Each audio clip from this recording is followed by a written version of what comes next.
Well, good Tuesday, folks. We still have Dorian out there, back to school here at home, and beautiful weather here in Maryland compared to what they're dealing with right now in Florida as well as the Bahamas. Some good news is that Dorian finally moved away from the Bahamas. The bad news is the impacts are now starting to be felt along the U.S. mainland and the Florida Peninsula. Winds are gusting upwards of 40, 50, even 60 miles per hour at times.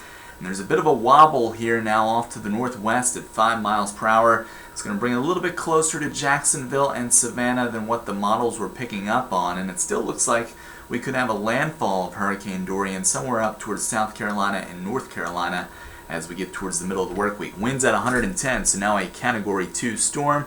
Have those hurricane warnings in place from Florida all the way up towards Charleston, South Carolina.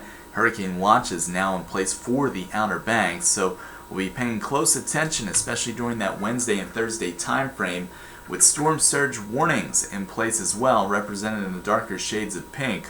Water inundation pushed into the coast, upwards of 4 to 7 feet on top of what the sea level is there right now. So that's going to create that flooding concern. So here's the look at Futurecast, and the wind projection shows a pretty close brush by towards Jacksonville, Florida, eventually into the Carolinas, somewhere around Cape Hatteras over to Hilton Head as we get into that Friday time frame as a Category 2 or Category 3 storm.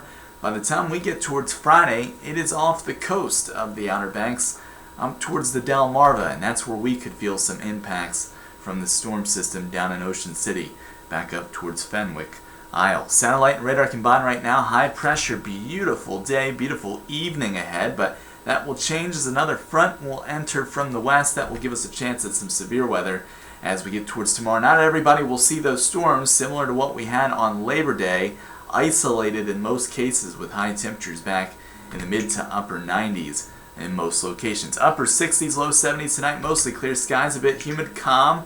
Bright start tomorrow, isolated storms in the afternoon, highs in the 90s, 93 in Baltimore, 92 in Annapolis, 91 in Patuxent River. 70s on Thursday and Friday as we watch Dorian at the coast. Weekend looks good, a little breezy there on Saturday with highs in the 80s. We'll have an updated forecast tonight at 5 and 6. Remember, you can download our free mobile app at WMAR 2 News, available at the Apple and Google Play Store. For now, stay safe out there. I'm meteorologist Eric Taylor.